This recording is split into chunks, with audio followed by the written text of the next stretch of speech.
Okay. Islam Sheikh Dwayne Bey. Islam. Happy Holy Day. Islam. And I'm listening this to you. Islam. How you doing today? I'm leaving Burger King now. It's Holy Day. It's Friday. It's about 3:15 p.m. I guess I could show it to you. Yeah, but it's about 3:15, I guess, p.m. So today was a pretty okay day. To make the long story short, I know I said, I was just thinking, sometimes I think about how I haven't said Happy Holy Day to you, or sent an email saying Happy Holy Day, but I think I will start doing that. So anyway, today in work ethics, I guess I did experience 4 sharp pains. The 4 sharp pains I noticed, right here in the back of where my medulla oblongata. Oh, I can't show it to you because I have on here, but back here in the back of my head, where the medulla oblongata would be, I felt pressure and sharp pain there. And or the cerebellum area. So when unclean spirits attack certain areas of the brain, what I do is look at what that area of the brain controls in reference to thoughts, memory, and body function. Because that's exactly what they're trying to do. They're attacking your body so that you maybe have some form of problems, where you might have to see a doctor, and the physician diagnose you. And as we know, many citizens on this landmass have many citizens on this landmass are in debt because of medical bills. Medical bills so much that they can't pay them, and then the doctors and the hospital said, well, we can't treat you anymore. We can't treat you anymore because you can't pay. I remember at first I never thought that a hospital would turn someone away, but I remember hearing cases in California. I can't cross until he stopped.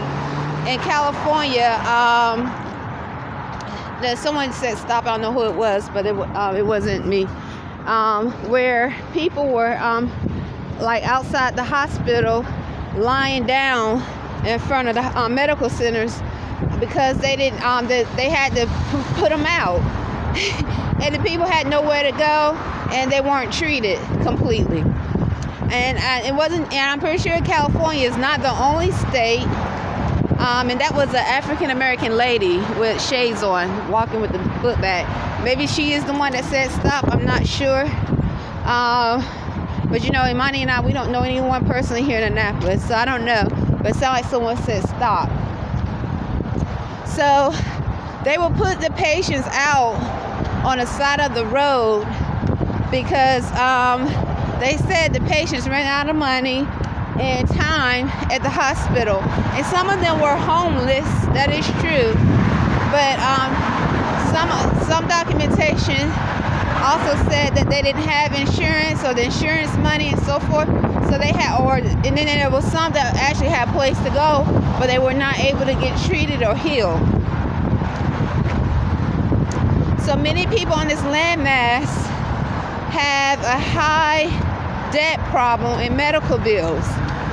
So, in the African American community, I remember listening to conscious Black African Americans speak about the health crisis in the Black community. Okay, it was always seemed like when something was brought to awareness or knowledgeable in reference to health, like cancer, they kept saying how African Americans, Black Negro, according to constitutional law, will be affected worse than the average, or the Hispanic, and the Hispanic community will be affected worse than the average community opposed to the pale skin. I mean, now,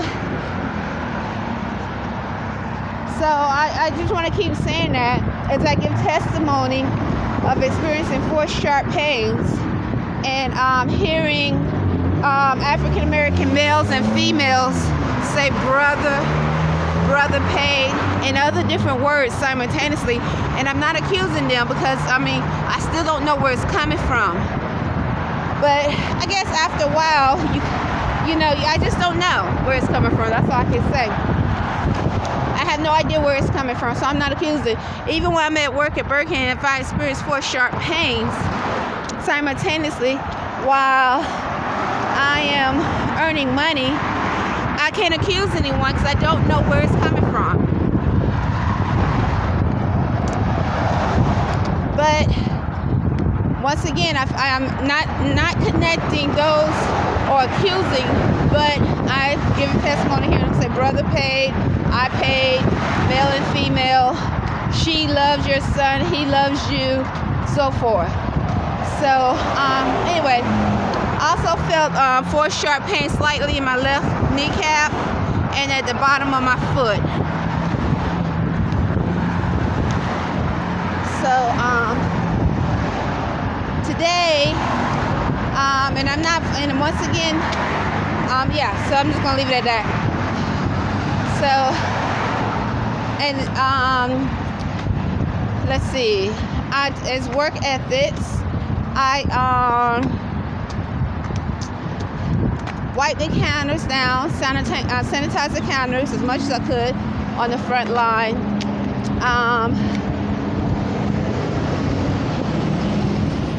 And I also experienced 4 sharp pain in my head as well, or like in my ear, right here in my ear as I was earning money. So 4 sharp pains. Anyway, so I wiped the counters down. What else did I do? It's like, what else did I do? I took orders. James said, can you put some milk in the refrigerator? I said, and I said yes. But then a ticket came up. Someone ordered, and I started to work on the ticket, and he was about to criticize me. He said, Rhonda, he was opening in the refrigerator. I said, James, you remember? I said, you told me. You said if someone ordered, food comes first. Get the food first and then finish. And he agreed. He said, okay, you're right. And I was like, okay. And I thought I did say this. I said, you do this a lot. You tell me something, then you seem to go back, and on what you say. And I try my best to do what he tells me. He does this. I told him. I said, you do it a lot in that manner. So anyway, and James, the African American manager. I don't know his